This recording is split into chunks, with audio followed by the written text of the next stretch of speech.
윤석열 대통령과 김건희 여사가 지난 2022년 6월 국회의원 재보궐선거 공천에 개입했다는 의혹을 뉴스토마토가 추가로 제기했습니다. 뉴스토마토는 해당 의혹을 뒷받침할 근거로 20대 대통령 선거를 계기로 윤 대통령 내외와 인연을 맺은 명태균 씨의 녹취 파일을 공개했습니다. 당시 윤핵관으로 불렸던 국회의원 2명이 경남 창원이창 후보로 김영선 전 의원이 아닌 다른 후보를 공천하도록 공관위를 압박했는데 명 씨가 이를 뒤집었다는 내용의 통화입니다. 대통령 이름 팔아가고 그 공관위 압박을 넣어가고 내가 가만히 있을 놈이라 대통령 뜻이라고 해갖고 네네네. 내가 대통령 전화한 거 아나? 내가 가만히 있을 놈이 아니잖아. 사모하고 네네. 대통령 네. 전화해갖고 네. 대통령 나는 김영선 했는데 이랬대. 명 씨는 같은 날 오후엔 김영선 전 의원이 본선 후보라며 선거 현수막 문구를 바꾸라고도 지시했습니다. 그 김영선 그 전수마 네. 이제 본선 후보잖아. 네네. 본선 후보는 좀 틀려야 돼 그 문구가. 네. 그러니까 나중에 국민이 넘기기 전에 네. 나한테 이야기해야 됩니다. 알겠습니다. 이후 명 씨는 통화에서 소문나면 후보들 난리 난다. 내일 발표날 거라며 보안을 당부했고 명 씨 말대로 다음날 오후 국민의힘 공관위는 김영선 전 의원을 창원이창에 공천한다고 발표했습니다. 명 씨는 같은 날 진행된 윤 대통령의 취임식에도 주요 인사석에 자리한 걸로 알려졌습니다. 2022년 창원의창 재보궐선거에 당선돼 5선 고지에 오른 김영선 전 의원은 22대 총선에서도 창원의창에 다시 공천을 신청했습니다.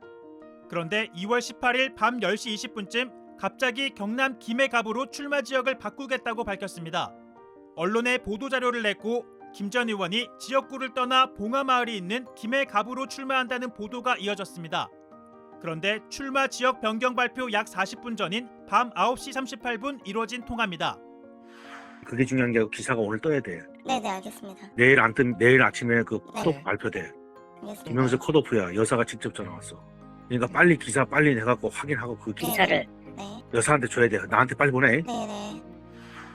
뉴스토마토가 공개한 명태균 씨의 통화 음성에 따르면 김영선 전 의원이 창원 의창에서 공천 배제된다는 사실을 김건희 여사로부터 알게 됐습니다. 이에 명 씨가 컷오프 발표 전 김 전 의원이 지역구를 바꿔 출마한다는 걸 언론에 빨리 알리고 이를 김 여사에게도 전해야 한다고 독촉하는 듯한 내용입니다. 당시 김 전 의원실에서는 보도자료를 통해 한 달 전부터 조혜진 의원에게 김해 동반 출마를 권유했다는 내용을 담았는데 먼저 김해을 출마 기자회견을 했던 조혜진 전 의원 측에서 항의를 냈고 김영선 전 의원은 명 씨에게 말하라며 책임을 떠넘겼다고 뉴스토마토는 전했습니다.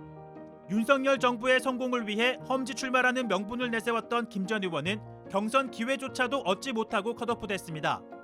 이후 개혁신당 측을 만나 김건희 여사의 공천 개입 폭로를 조건으로 비례대표 공천을 요구했지만 이준석 의원, 김종인 공관위원장 등의 반대로 성사되지 않았던 것으로 전해집니다.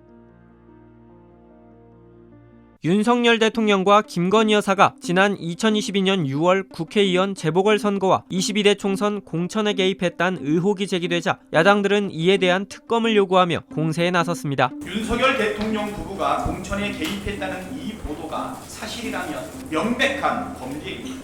철저한 수사를 통해 명확하게 진실을 밝혀내야 합니다. 민주당은 대통령이 김건희 특검을 거부하는 이유는 말 그대로 죄를 지었기 때문이라며 특검을 통해 진상을 밝혀내겠다고 강조했습니다. 김건희 의혹은 최순실보다 더한 국정농단이라는 국민의 분노가 하늘을 찌르고 있습니다. 김건희 특검법으로 총선 개입 의혹은 물론 도이치모터스 주가 조작 의혹과 명품백 수수 사건의 진상을 명명백백하게 밝혀내겠습니다. 조국 혁신당 역시 총선 개입 의혹의 진상규명을 요구하며 공세에 나섰습니다. 조국 대표는 자신의 소셜미디어를 통해 명태균 게이트에 문을 열고 들어가면 윤석열, 김건희 두 사람이 있다고 주장했고 신장식 조국 혁신당 의원은 대통령 부부가 어떻게 공천에 개입해서 정당 정치를 박살냈는지 어디까지 국정을 농단했는지 당사자들이 말해야 한다며 2022년 재보궐선거 당시 국민의힘 당대표였던 이준석 의원과 2024년 총선 비대위원장이었던 한동훈 당대표를 지목해 압박했습니다.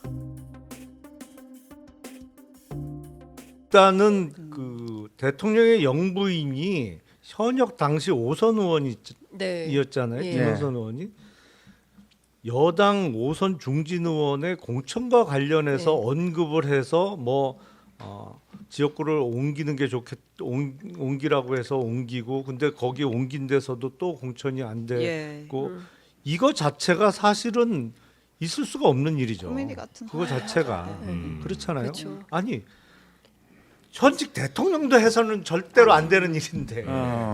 아 근데 그 풀파워로 옮겨줬는데 왜 거기서는 안 된 거예요? 그거는 또 그러다 보면 또 당시 이번 총선을 치를 당시에 네. 국힘 사정이 그렇죠. 또 드러날 수밖에 없는 거죠.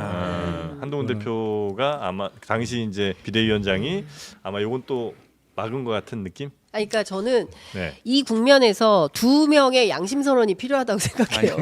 누구? 이준석 대표도 이준석 얘기를 대표? 해야 되고 네. 한동훈 대표도 말을 해야 됩니다. 아하. 한동훈 대표가 사실은 그 소위 얘기하는 문자 익심 논란 당시에 김건희 여사로부터 그것만 받은 것은 아니다라고 국민의힘 주변 관계자들이 설명을 하고 있어요. 당시에 그런 얘기도 했어요.